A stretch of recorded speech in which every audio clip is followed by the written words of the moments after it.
Gente, o John é um profissional, ele é o corretor de imóveis nos Estados Unidos. Ontem ele falou um pouquinho sobre a casa própria ou a casa de investimentos, mas hoje a gente vai falar um pouquinho também para ter até correlação com internacionalizar. Voltei. Com internacionalizar a empresa e marcas sobre uma outra atividade do João, que é com relação a business broker. João, consegue determinar para a gente, assim, em poucas palavras, a diferença entre o broker de real estate e o broker de negócios? Bom dia novamente. Consigo, sim. Bom, a diferença ela é norte e sul. Vou tentar simplificar. Quando eu estou usando o chapéu de real estate agent, ou seja, vocês estão indo para lá tentando... Vou sempre usar o exemplo da pizzaria.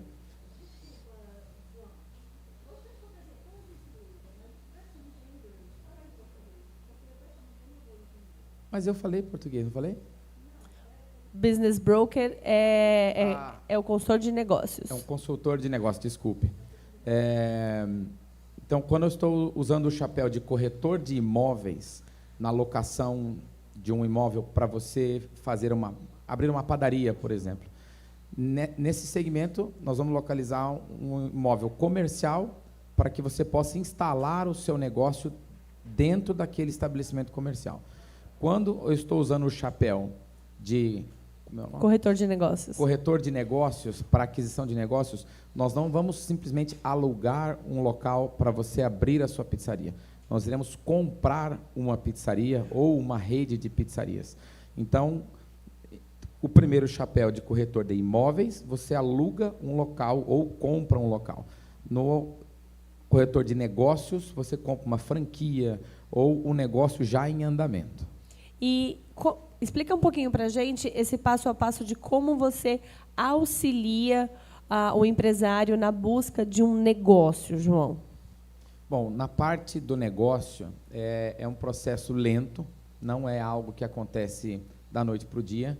Nós trabalhamos muito em parceria com a Bia, com a Larson Accounting, porque a parte mais importante na aquisição do negócio, além de toda a parte contratual, da questão de, vamos supor que seja uma franquia, tem que checar todos os contratos de locação, se todos eles podem ser passados para frente para o novo comprador, né? A saúde financeira da empresa, se a empresa realmente, o caixa da empresa condiz com o que eles estão apresentando para o comprador, porque, na sua grande maioria, o valor de negócio dessa empresa, ele pode variar de 2 até 5 anos do lucro bruto daquela empresa. Então, se por acaso esse caixa, né, que foi apresentado, balanços e balancetes, não condiz com a realidade, o preço da aquisição pode mudar drasticamente. Então, esse processo de compra, ele inclui não somente contadores, como também engenheiros ambientais, né, dependendo do tipo do negócio, para você ter certeza de que não tem nenhum tipo de contaminação de solo ou química dentro do estabelecimento, porque qualquer tipo de contaminação de solo que existe em um local nos Estados Unidos, você adquire aquele local, aquele problema passa a ser seu. Então, vamos dizer que você tem uma empresa de agrotóxicos e, por algum motivo, você atingiu um lençol freático aqui no Sebrae, ele atravessou a rua e chegou perto da praça que tem lá atrás. Todo esse terreno contaminado vai ter que ser resolvido e arrumado pelo novo proprietário, e é algo caríssimo de se fazer. Então, essa análise pré-compra é muito importante. Até é bom ressaltar, a Prefeitura de Orlando, o Estado da Flórida, eles têm todo o interesse em novos negócios. Então, uma vez que você apresente um plano de negócio, por exemplo, eu conversei com um rapaz ontem na janta, ele quer abrir uma empresa de alimentos congelados, ou uma empresa de redes, um exemplo. Você marca uma reunião na Prefeitura de Orlando. A última que eu tive tinham mais ou menos uns 8 profissionais, desde a pessoa responsável pelo letreiro do prédio, para te falar o tamanho do letreiro que pode ser colocado, quanto engenheiros ambientais, dizendo quais são os requerimentos para aquele negócio, a parte de zoneamento, a parte de departamento de trânsito, porque, por exemplo, se você tem um negócio que requer carretas grandes, existem prédios e localizações que não podem, porque as ruas, dependendo dos bairros, ela tem uma tolerância máxima de toneladas que pode passar um caminhão. Então, são vários detalhes que tem que ser estudado, e a prefeitura tem todo o interesse no quê? Que você gere novos empregos. Então, eles mesmo alinham essa linha de reuniões para que a gente possa tirar todas essas dúvidas em um mesmo momento, no mesmo local. Ou seja, você traz o seu engenheiro, o seu arquiteto, o seu advogado, o seu contador, e do lado de lá da mesa na prefeitura tem 8, 10 profissionais que vão responder todas aquelas perguntas para vocês. Então, é muito bacana. E o que eu gosto de ressaltar, a prefeitura e o Estado, eles querem que o seu negócio prospere. Eu acho que eles fazem tudo isso para tornar a viabilidade do negócio, porque existe uma estatística que a cada 10 empresas que abrem nos Estados Unidos, 9 fecham no primeiro ano. Né? Então, é um país de muito empreendedorismo, onde as pessoas investem muito, mas poucos fazem essa due diligence, né? Que é esse processo todo de pesquisa, análise, estudo de viabilidade, e a parte que é o do business broker, né? Que é o corretor de negócios, ela está atrelada a isso, né, João? A fazer com que não só você faça uma venda, mas que essa venda realmente entregue para aquele investidor o que ele precisa, o que ele veio buscar, né? Exatamente. O que eu tento aconselhar, né, é que, se você pensa em empreender lá, em comprar um negócio, em abrir algo lá, que seja algo do seu métier, algo que você já tenha o conhecimento. Porque você ir trabalhar num país novo, numa língua nova, numa cultura nova, com regulamentações diferenciadas, e você ainda arriscar num negócio que você não domina, é algo que eu realmente não recomendo para quem está indo empreender. E, principalmente, um plano de negócio bem feito e realista, até com caixa que você vai precisar, porque eu já vi inúmeros casos de pessoas abrirem negócio e fecharem em 3, 4, 5 meses. Ou seja, teve um plano de negócio muito mal executado, não foi feito uma proforma para saber quanto eu preciso gerar para poder pagar as contas do aluguel e meu negócio ser lucrativo, né? Então, o que você falou está corretíssimo. E a maioria das pessoas tem receio de investir nisso, né? Do acompanhamento de um business broker e da due diligence, né? Para evitar esse fracasso, né? Acaba tratando esse processo, tanto com você quanto de due diligence, como algo caro ou que é um gasto e não um investimento para o sucesso, né, João? Normalmente a pessoa prefere comprar o remédio do que tentar se cuidar antes de ficar doente, né? E no negócio é igual. Você bota o alarme depois que o seu negócio já foi assaltado. Então, o que eu tento trazer, lógico, respeitando a opinião de cada cliente, é gerar um passo a passo e trazer à memória negócios que nós ajudamos, que não prosperaram, o porquê eles não prosperaram e o que poderia ter sido feito diferente para que aquele negócio pudesse prosperar e não ter dado com os burros na água no primeiro ano, né? Então, bem dessa forma que eu penso também. Quando a gente está falando aqui para vocês, algumas pessoas falam, poxa, por que relatar casos que deram errado, né? Por que trazer dificuldade? Justamente porque o nosso propósito aqui não é simplesmente nos vender ou vender facilidades. A gente quer trazer para vocês a realidade. E a realidade, ela é justamente aprender. Quando a gente consegue aprender com o que não deu certo, a chance do êxito ela é muito maior. Então, eu gostaria que você desse um exemplo de um cliente que realmente fez um investimento muito grande e não fez esse processo todo e não teve sucesso, e também um exemplo de sucesso, João. Bom, teve um cliente que, desde a primeira reunião, eu tentei aconselhá-lo que, na minha opinião, o negócio não era propício para o mercado de Orlando. Ele insistiu em abrir uma loja de batatas recheadas, né, que aqui, não sei se é muito popular, no Mato Grosso do Sul, era muito popular. Era uma batata e você podia colocar o recheio que você quisesse. É algo que não tem nos Estados Unidos. Então, eu disse para ele, você vai investir um caminhão de dinheiro num produto que o americano não conhece. Porque o que eu sempre digo, se você vai abrir um negócio lá, é claro que você pode atender a brasileiros, mas você tem que entender que você está nos Estados Unidos. Você não pode simplesmente eliminar ou deixar de lado o seu público americano, que é o seu grande público, né? Então, essa empresa foi uma empresa que durou 6, 7 meses, alugou num local bom, a loja ficou bonita, mas o plano de negócio foi mal feito e mal executado. E casos de sucesso, a gente tem inúmeros. Nós temos um amigo nosso de... Onde ele é, o Boninho? De João, ele é de João Pessoa. João Pessoa, que nós assessoramos ele numa padaria, a primeira padaria mais ou menos há uns 15 anos atrás. Uma pizzaria. Essa pizzaria, a primeira loja dele, ele vende numa média de 400, 500 pizzas dia. Aí nós o assessoramos numa segunda loja, mais perto da Disney. E a segunda loja, no primeiro mês, a loja já saiu dando lucro, porque ele já tinha um plano de negócio formado. Então, uma pizzaria de extremo sucesso lá, expandiu para fazer picanha com aquele queijo que cai em raclette, né? Dentre outros produtos. Eu tenho vários clientes também, por algum motivo, o brasileiro adora lá trabalhar com carro, né? Então, eu tenho um cliente que alugou uma lojinha para 20 carros, numa ruazinha bem longe lá em Orlando. Hoje ele está num prédio próprio, eu tive com ele hoje de manhã no telefone, numa reunião, eles estão numa média anual de 100 carros mês. Ou seja, também é uma pessoa que começou pequeno, eu fiz 4 aluguéis para ele, até ele comprar o prédio próprio. Tem uma empresa de forro e calha, esse rapaz até trabalhou comigo na minha empresa de construção de 99 a 2002, hoje ele está fazendo quase 1.500 casas por mês, de forro, calha, dentre outras coisas, para todas as construtoras de Orlando. Então, a probabilidade do seu negócio dar certo é muito grande, desde que o pré-compra, ou antes de você chegar a esse estudo de mercado, aonde está o seu público-alvo, onde eu vou alugar. Às vezes, Boa Viagem não é o ponto, às vezes tem que alugar em outro local. Então, o estudo de aonde é o prédio, qual o tamanho do prédio, não assumir um aluguel muito grande que vai comer o seu lucro. O público-alvo, de que idade? 40 mais, 40 menos, para você entender o bairro que vai ser instalado o seu negócio. Então, a gente gasta bastante tempo nesse plano de negócio antes de ir para a rua tentar localizar o imóvel. E você consegue resumir um pouquinho sobre locação? Alugar, num primeiro momento, tem mais sabedoria do que já fazer um investimento de compra? Quando a gente está falando de negócio, porque tem muita gente que compra o imóvel para investimento e aquilo é um negócio. Mas quando a gente está falando de uma empresa operacional mesmo. A minha opinião, né, por mais que eu seja um corretor de imóveis, eu zelo demais pela transparência e pela objetividade no negócio sendo feito.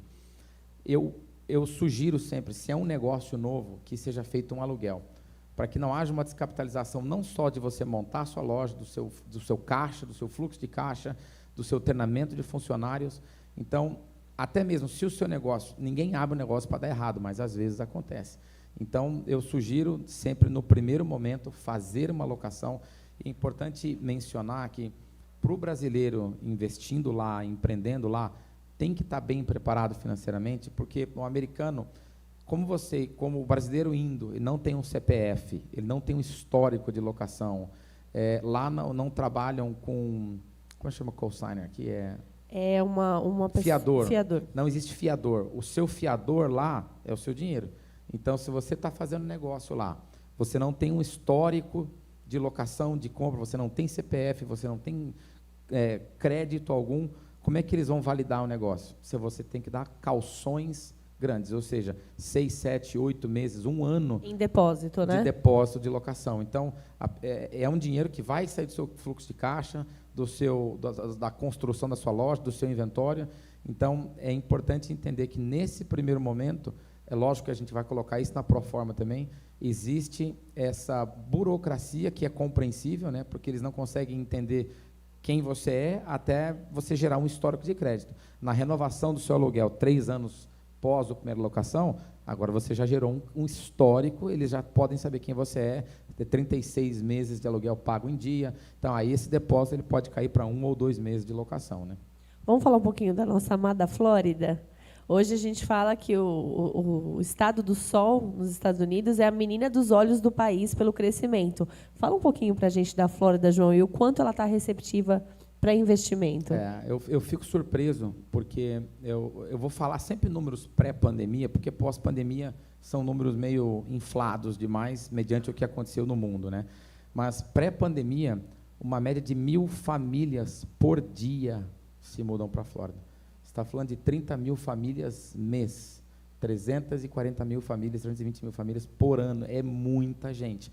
Por quê? Por causa do clima, por causa do custo de vida mais baixo, né? Nós tem furacão, mas é muito difícil a gente sofrer grandes danos por furacão, principalmente em Orlando, por estar mais no meio da Flórida. Nós temos um governador que incentiva o empreendedorismo, que incentiva você abrir o seu negócio, que incentiva você crescer. É um governador muito pró-família, muito pró-negócio, que tenta facilitar ao máximo a inserção de novos negócios lá. Nós temos excelentes escolas. Na cidade de Orlando, nós temos 17 faculdades. Dentre elas, a segunda maior do país, com 67 mil alunos, que é a UCF, Universidade da Central Florida. Até a minha filha estuda lá. É uma obra de arte, aquela faculdade. Nós temos, não precisa nem falar da Disney, né, que gera 30% dos empregos. E que protege Orlando contra o furacão. Exatamente. Às vezes as pessoas não sabem, eu acho que é um dado importante. A cidade de Orlando é uma cidadezinha. A cidade de Orlando são 320 mil habitantes. Então, é muito pequena, né? A grande Orlando, que pega Kissimmee, que é onde está a Disney, e as cidadezinhas ao redor, são 1.200 habitantes, né? 1.200.000 habitantes. Então, assim, o imposto estadual nosso é um dos mais baixos, que lá é um pouquinho diferente a aplicação do imposto. Você vai comprar um copo, você vai pagar o copo mais 6% de imposto. Você vai comprar um carro, é o carro mais 6% de imposto. Então, você não é insercido no valor do bem. Você paga 6% que vai para o Estado. Ou seja, quem está comprando é quem paga, então isso não entra no custo da produção e tudo mais, né? Exatamente. Então, assim, a Flórida se tornou um berço para praticamente todos os Estados Unidos. Então, o americano que tem dinheiro tem uma casa de férias na Flórida. O americano que quer se aposentar muda para a Flórida pelo custo de vida e pelo tempo. O americano que não aguenta mais a neve, porque nós temos estados no norte, norte e nordeste, que eles ficam com neve até 6 meses do ano. Então, assim, é uma vida muito dura. Neve, gente, é lindo na televisão, é branquinho, por 3 dias, né? Dá 4, 5 dias, você começa a dar desespero. O nível de alcoolismo na neve é quase o dobro de pessoas em cidades normais, porque chega um ponto, é tudo branco. Exatamente, e até pela questão de, assim, vou ali na padaria, meu amigo, você tem que desenterrar o carro, desenterrar a calçada, menos 20, menos 30, eu atendi um carioca que mudou de um estado que chama Wisconsin, lá em cima, quase divisa com o Canadá. Primeiro ano que ele estava morando em Orlando, ele me ligou e falou, meu irmão, tem sol, porque os últimos 15 natais dele era com neve da altura desse teto. Então, tipo, ainda mais você botar um carioca dentro de uma casa tapada de roupa é duro, né?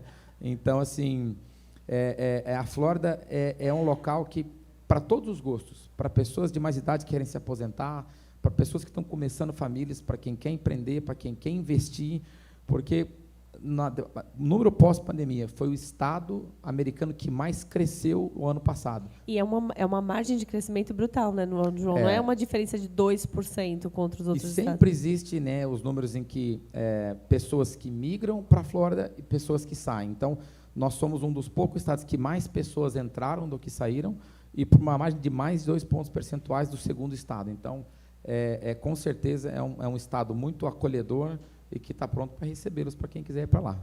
Assim como grandes corporações, né, a Amazon, tem grandes corporações que estão indo para lá e fugindo também de altas cargas tributárias, que a Carol vai falar um pouquinho daqui a pouco. Eu tenho visto prédios magnânicos lá da Amazon, a Best Buy. A Best Buy é uma loja de tipo uma Casas Bahia. Eletrônicos. Eles têm galpões lá de 5, 6 mil metros. Você anda de carro, quase 5 minutos no galpão, não acaba. A Amazon também montou um prédio absurdo lá. Qual mais que eu vi? Muitas empresas de tecnologia. Nós temos uma empresa lá que eu vi até um barco aqui, que é o Regal, que é feito lá em Orlando. A fábrica é lá em Orlando desse barco. Então, com certeza, eu recomendo quem não conhece, no mínimo, ir conhecer e passar uns diazinhos lá com a gente. E como imigrante e empreendedor, quais são as pedras que você tirou do caminho que você pode nos ajudar a não tropeçar? Não levar o Brasil na mala, né? Eu acho que isso é a coisa que mais demora para alguns para entender. Existem coisas culturais que eu estou lá há 25 anos e você nunca vai entender. O americano, ele tem uma churrasqueira igual a nossa e ele faz hambúrguer. Ou vai fazer uma salsicha. E legumes. Faz brócoli na churrasqueira. Eles não têm o costume de fazer um churrasco com fraldinha, com picanha. Por quê? Porque é da cultura deles, né? Então, o jeito americano de fazer negócio não tem nada a ver com o nosso. Então, o americano, se ele falar... Por exemplo, nós tivemos um fechamento de um imóvel de $750 mil. Voltou um cheque para o meu cliente de 2 centavos. porque senão o caixa não fecha. Você entende? Então, assim, mas 2 centavos. 2 centavos. Quando 2 centavos de um cliente, 2 centavos do cliente, quando ele chega no fim do ano, se ele fez 700 transações, aquilo pode acarretar $10 mil. Então, assim, o certo, errado, errado, a maneira do americano de fazer negócio. Se ele marcar contigo a 7, é a 7, não é 7,15, não é 7,6. Né? Não tem jeitinho. Né? Se você tomou uma multa lá ambiental, não cogite tentar conversar com ele. Arrume que é mais barato. Outra coisa que eu vejo muito, o pessoal quer ir para os Estados Unidos, o que eu mais ouço, eu quero comprar galpões, alugar galpão industrial. Não funciona. Esse tipo de produto lá, para a pessoa que está começando, não funciona. Nós não temos galpões de 200 metros, 300 metros, 500 metros. São sempre mega galpões, 4, 5, 6 mil metros, que lógico, dependendo do cliente, se você tem um capital para inserir num negócio desse patamar, maravilha, mas eu sempre recomendo começar devagar, entendendo as leis locais, entendendo o mercado. Uma vez que você botou os 2 pés no chão, entendeu as diferenças culturais, entendeu as diferentes maneiras de fazer negócio, aí sim, talvez partir para um negócio de maior calão, né? Em vendas, a gente brinca muito que o brasileiro gosta de negociar, pedir desconto, né? E aí tem muita gente que usa a estratégia de colocar um preço mais caro porque vai ter uma margem de negociação. O americano não pede desconto. Então, isso é um tiro no pé, né, João? Nossa, como é estranho. Porque ele não vai pedir desconto, ele simplesmente vai falar, muito obrigada, não é para mim. E acabou. E depois você tem que falar, não, mas calma, se eu melhorar o preço? Ele, como assim melhorar o preço? Você vai na Apple, você muito pode engraçado. comprar 15 iPhones, não tem desconto. Você vai em lojas de grife lá, o desconto é 0, né? Então, o que eu tenho batido muito nessa tecla, né, pós-pandemia, eu acho que o momento hoje para o brasileiro, que pode, uma dolarização patrimonial. Entende? Não acho que é o momento da pessoa abandonar e ir, mas, assim, quem pode, eu sempre faço uma enquete assim, se você tem 5 milhões de reais de patrimônio, né, coloque 1 ou 2 em dólar. Se você tem 1 milhão em patrimônio, coloque 100 mil em dólar, ou 150 mil, né, porque é uma moeda que é interessante, é um país que está em pleno desenvolvimento, e o estado da Flórida, as tendências para os próximos 5 anos é que continue crescendo, continue melhorando.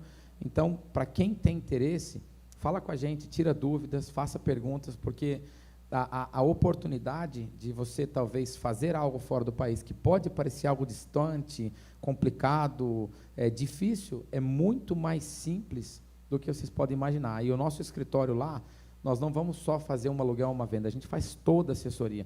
A gente pega o cliente, a gente leva na Larson, volta, a gente pega o cliente, conta leva um pouquinho do pool do ecossistema da John Silva's, Realty & Associates.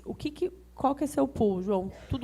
Como você pode servir em todas as pontas? Bom, eu conversei com um rapaz ontem aqui, ele está chegando lá na quinta-feira que vem já temos reunião marcada. Ele é um cliente que está chegando com um propósito, família e filhos. Nós vamos assessorá-lo para alugar um imóvel, o primeiro imóvel, um apartamento, uma coisa já de um valor mais baixo, na faixa aí de $1.500, $2.000, que hoje é um apartamento de classe média lá, né? Nós também já temos agendado lá uma abertura de conta num banco local, que nós temos uma gerente brasileira que trabalha num banco americano. Então, a gente faz esse agendamento para ele. Uma vez que ele alugou, ele está chegando, ele não fala inglês. O nosso escritório ajuda na ligação de água, luz, internet, né, assessoria para colocar os filhos na escola. Nós, na verdade, criamos um monstro, porque é infinito o nível de requerimento que a gente recebe. Para quem está comprando imóvel, abertura de empresa para receber esse imóvel, assessoria com financiamento, assessoria com todas as inspeções, recebimento das chaves, reforma pós-obra, caso o cliente queira pintar a casa, trocar piso. Quem está querendo alugar um imóvel comercial para abrir um negócio, uma pizzaria, uma lavanderia, uma loja de videogames, a gente faz esse processo também. Quem quer comprar um negócio, quer comprar algo já em andamento, às vezes existem propostas de diferentes tipos de visto, que você pode adquirir um negócio que pode ajudar no seu visto, que é muito interessante. Quem quer, talvez, fazer construção de casas novas, a gente atua no segmento de casas de classe média e média baixa, desenvolvimento de terrenos, mudança de zoneamento de lotes, que mais? Administração de imóveis de locação, você quer investimento, você quer comprar um imóvel lá para geração de renda. A gente faz assessoria da compra do imóvel, colocar o imóvel em condições de mercado, colocar esse imóvel para locação e o dinheiro entra direto na conta do cliente.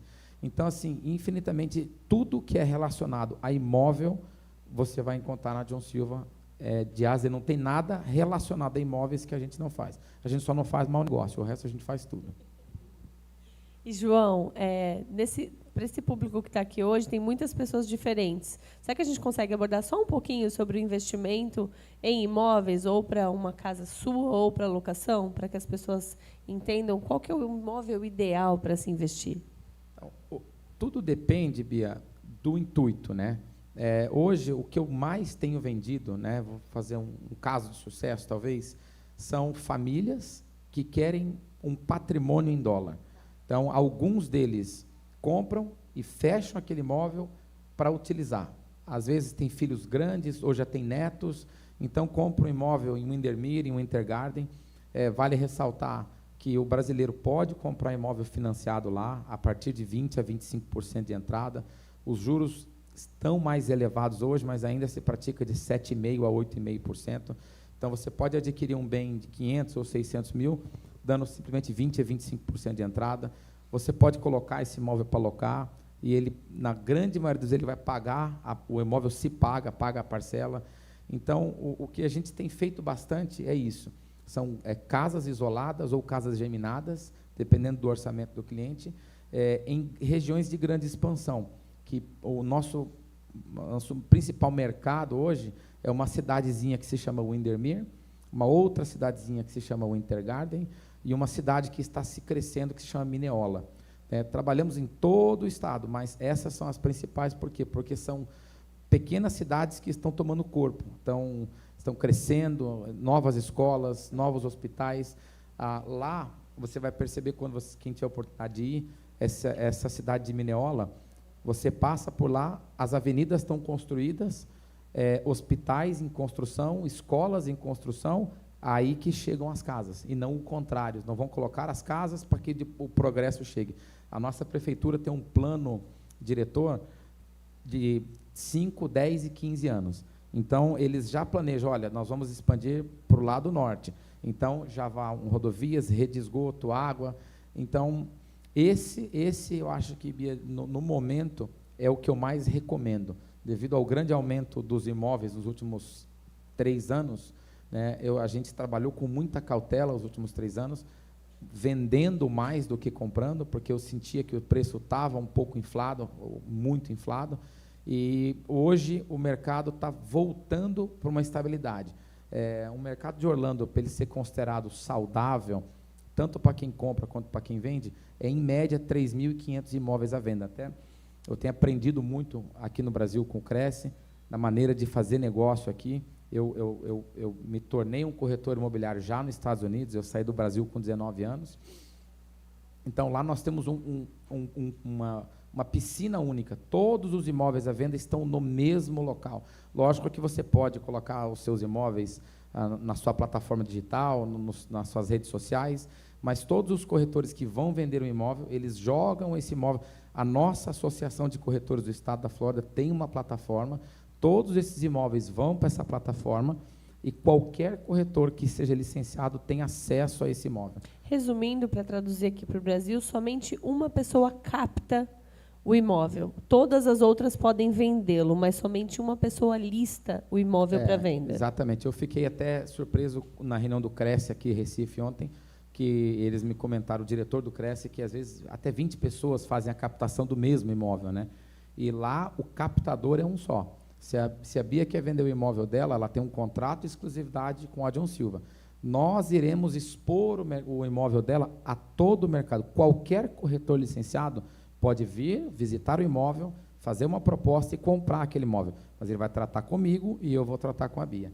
Então, eu acho que isso gera um relacionamento muito mais aprofundado com o cliente, de eu entender a necessidade dela. Às vezes, o cliente fala assim, eu preciso vender. Às vezes eu recebo uma visita, eu vejo que a pessoa gostou. Se eu entendo o meu cliente, é muito mais fácil de eu tentar estruturar aquele negócio com formas de pagamento, dentre outras coisas. Acabou nosso tempo? Só para finalizar, João, antes da gente abrir para perguntas, brevemente, a gente falou hoje de princípios, valores, cultura, você pode resumir quais são os princípios e valores da sua empresa? Bom, eu acho que o que nos... eu tenho repetido isso, eu odeio falar de mim mesmo, né? Eu acho uma coisa desagradável, mas... eu acho importante mencionar porque o que nos separa, talvez, da concorrência, né? Não gosto muito da palavra concorrência, dos meus companheiros de negócio, né? Dos escritórios das imobiliárias brasileiras em Orlando, nós vendemos 2 vezes mais do que a segunda imobiliária na Central Florida, que é onde a nossa associação de corretores mantém esses números. Por quê? Porque eu não estou olhando para um cliente, olhando para uma cifra, né? Às vezes eu posso trabalhar com o cliente 1, 2 anos, até que ele esteja pronto e apto a fazer o negócio. Ou seja, se eu percebo, com 25 anos de experiência, que talvez há dúvidas, há insegurança, o cliente talvez não está preparado financeiramente, eu vou falar para ele, por que você não aluga por agora? Porque a coisa mais triste que eu vejo muito acontecer, principalmente no meio dos americanos, é você comprar uma casa e você ficar completamente sufocado por aquele imóvel, que era para ser uma bênção, era para ser um negócio bom na sua família, agora está com uma parcela que come praticamente todo o seu salário, você não pode sair para jantar, você não pode tirar umas férias, você não pode trocar um carro, porque a casa está consumindo todo o seu dinheiro. Então, o nosso grande diferencial é olhar para o cliente como pessoa, olhar para o cliente como uma família, né? E principalmente por ser um consultor fora do país, você é um consultor, você é um psicólogo, você é contador, você é advogado, e entender a necessidade daquela família para que aquilo realmente se realize, não se torne um pesadelo, né? Obrigada, João. Tem perguntas?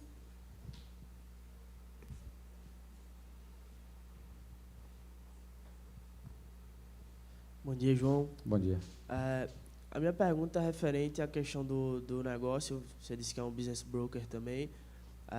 Eu estava conversando anteriormente com a Gislene, né, acerca do visto para investidor.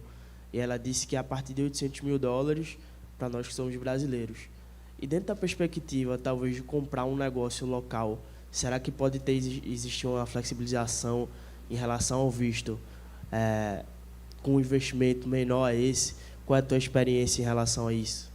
A Gislaine seria melhor para responder isso. Eu vou te falar, não sendo um agente migratório, não sendo um advogado de imigração, a experiência que eu vejo de alguns clientes, casos que eu acompanhei. Existem diferentes planos de negócio que você pode fazer. Tem visto L1, EB2, EB3, EB5, então tem diferentes vistos. Eu entendo que o visto L1, por exemplo, é você abrir um negócio lá. Só que eu percebi que ele ficou muito pouco popular nos últimos anos. Aí a Gislaine pode falar mais o porquê. Mas existem investimentos bem menores de 800 mil que você pode adquirir um negócio que venha a viabilizar um tipo de visto. Eu não vou me aprofundar muito, que eu posso falar alguma coisa errada, mas o que eu sei é que existem outros vistos. Talvez você pergunte sobre o L1, que é um visto que alguns clientes meus fizeram, que é você abrir um negócio, desenvolver esse negócio, e eles chegaram ao green card através desse visto. Que massa. John, para finalizar aqui, em relação à abertura com a Prefeitura de Orlando, que você disse, então, talvez um negócio local reconhecido aqui ou na região ou dentro do nosso país, existe essa abertura para conversar direto com a Prefeitura de Orlando, e esse relacionamento com a Prefeitura de Orlando, por exemplo, pode até facilitar também num processo de adquirência de um visto? Com certeza. O nosso prefeito, que apareceu no vídeo de ontem, você foi no jantar ontem? Não, a partir de hoje. Ele está no 6º mandato. Né? Lá não tem limite de termo, né? E não creio que ele vai sair tão cedo, porque ele é uma pessoa totalmente acessível. Então, se você tem um negócio... A cabeça do nosso prefeito é o seguinte: você vai gerar empregos, você vai gerar renda, você vai pagar impostos, você é muito bem-vindo aqui. O que ele não quer? Que você venha consumir e não venha colaborar. Então, assim, se o negócio é bom para a cidade, se o negócio é bom para as pessoas que residem naquele local, por exemplo, eu construo casas numa área de classe média baixa ou bem baixa. Quando você entra no site da prefeitura, onde eu venho a planilha do IPTU, eles têm um letreiro em amarelo dizendo área de incentivo. Aí você liga para a prefeitura, o quê? É uma área de classe média baixa, a prefeitura quer revitalizar aquele local, então ele te oferece uma série de benefícios. Olha, se você construir aqui, tem um financiamento imobiliário com juros reduzidos ou sem juros. Lá, quando você constrói um imóvel, tem algo que chama taxa de impacto social, que ela gira em torno de 20 a 23 mil dólares, que você vai construir uma casa onde é essa cadeira. Então, você vai utilizar o quê? Polícia, bombeiro, escolas, rodovias, parques. Então, essa taxa vão para esses órgãos especificados. Escola, prefeitura, rodovias, livrarias, bombeiro, polícia e por aí vai. Então, não, se você construir aqui, a gente vai diminuir essa taxa por 80%. Então, tentando responder a sua pergunta, se o negócio for bom para a cidade, ou principalmente numa área que eles querem revitalizar, tem total acesso, não só ao prefeito, como a qualquer outra pessoa da prefeitura. Boa tarde, tudo bem? Boa tarde. Eu tenho 2 perguntas para você. Me chamo Matheus, sou corretor de imóveis aqui no Brasil, entusiasta da construção civil. Primeira pergunta, existe a possibilidade de um brasileiro tirar a licença de corretor para a Flórida e vender imóveis para as pessoas que moram aqui, mesmo sendo brasileiros, sem green card, sem social security, e transacionar essas operações, nem que seja em parceria com outros? Boa notícia para ele, João. Eu adorei a palavra entusiasta da construção. Eu sou um entusiasta da construção também. Para você tirar a licença de corretor lá na Flórida, sem um visto de residência, você não consegue. O que você consegue? Trabalhar comigo. Ou seja, como você é um corretor licenciado, nós fazemos essa parceria, porque a nossa associação é muito restrita. Por exemplo, lá, se o João da padaria fizer uma referência de um cliente para mim, é completamente proibido e antiético que eu dê uma comissão a uma pessoa sem licença, tido que eu posso até perder a minha licença caso alguém comprove que eu paguei uma comissão para alguém que não é licenciado. Então, como você é um corretor licenciado aqui, essa ponte que a gente pode fazer, você pode trabalhar lá em parceria com um corretor local, no caso eu. Excelente. Abriu margem até para outra pergunta. Existe alguma linha de crédito, tipo My House, My Life lá? Para construção ou para compra? Para compra. Para compra existe, principalmente para residentes também. O brasileiro pode comprar com 25% de entrada. Agora, eu tenho alguns lotes que eu construo, que são áreas, como eu disse para ele, de incentivo, que a pessoa financia 100% do imóvel.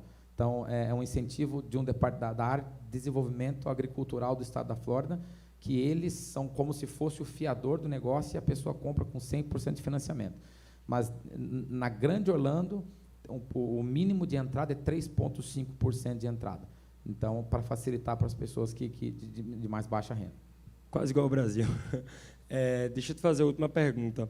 Qual que é o custo médio para você construir uma casa de médio padrão para uma classe média baixa? Obviamente que, sei lá, o custo para a gente talvez contratar um serviço de vocês para fazer e ter lucro vendendo essa casa. Existe essa possibilidade também? Existe, né? Eu, como você mesmo disse, eu também sou um entusiasta da construção, adoro. Seria talvez o meu segundo segmento, a construção civil.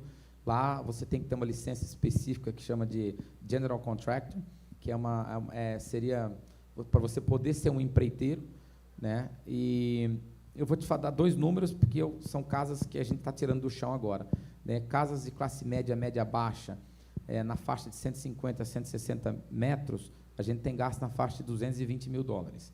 Tá? Uma casa de classe média, média alta, na faixa de 250, 300 metros, na faixa de 300 mil dólares, 280 mil dólares. É mais ou menos o que a gente gasta. Um terreno, no mercado sadio, um mercado normal, ele deveria te custar na faixa aí de 30 a 60 mil. Hoje estão pedindo 80, 100, mas eu creio que esse preço deve reajustar. E por quanto que o cara vende uma casa dessa depois de estar pronto? A média de lucro do imóvel desse, ela vai girar de 18% a 30%, dependendo do bairro, dependendo da vizinhança, dependendo do que está acontecendo naquela região. Nos últimos 3 anos, nós tivemos lucros acima disso, mas eu não considero uma realidade de mercado. Acho que foi uma euforia de mercado mediante o Covid, mas num mercado sadio e normal, o cliente pode esperar de 18% a 20%, 30%. A notícia boa é que a gente consegue fazer uma casa em 6 meses. Então, vamos dizer, os seus 200 mil, se a gente trabalhar redondinho, você faz 2 casas num ano com o mesmo dinheiro, né? Porque esse imóvel, eu conversei com ela ontem um pouquinho, esses imóveis no local certo, do tamanho certo, eles vendem em questão de 24, 48 horas, vende muito rápido. Excelente, obrigado. Eu acho que acabou o nosso tempo? Tem uma lá no fundo. Tá. O licenciamento do Cresce aqui é válido lá ou precisaria fazer algum outro curso lá para validar esse certificado aqui? A nossa associação reconhece o Cresce aqui. Ou seja, nós como corretores, podemos trabalhar em parceria. Você não vai poder mostrar um imóvel lá ou levar um cliente no carro para você visitar um imóvel. Mas essa parte de troca de comissionamento e parceria de negócio, por você ser licenciada, é permitido pela legislação do Estado da Flórida. Por ter licença, vocês constroem essa ponte. Então, a gente até estava no Cresce ontem dizendo aos corretores, vocês não precisam perder os clientes de vocês que querem fazer investimento na Flórida. É só criar essa ponte, se comunicar com um profissional de lá, com o João, e você vai poder manter o seu cliente com você. E a transparência é total. Por exemplo, no ato da venda, acho que ele que é corretor também, no dia da venda em que o seu cliente recebe a chave, todo mundo recebe. O dinheiro fica na mão de um cartório. Esse cartório é responsável por pagar todas as dívidas. Então, o comprador não dá o dinheiro para o vendedor. O comprador manda o dinheiro para o cartório que levantou todas as negativas vai fazer quitamento de hipotecas, quitamento de qualquer tipo de alienação no imóvel, vai pagar os corretores envolvidos, vai pagar condomínio atrasado, IPTU atrasado. Então, o vendedor do imóvel, ele vai levar para casa o que sobrar desse dinheiro. Então, quando eu receber o meu cheque, eu tenho uma cópia do cheque, uma cópia dessa planilha é apresentado para o corretor parceiro, e aí, no mesmo dia que eu recebo, o corretor parceiro recebe também. Obrigada, Obrigado, John. pessoal. Obrigada, Bia.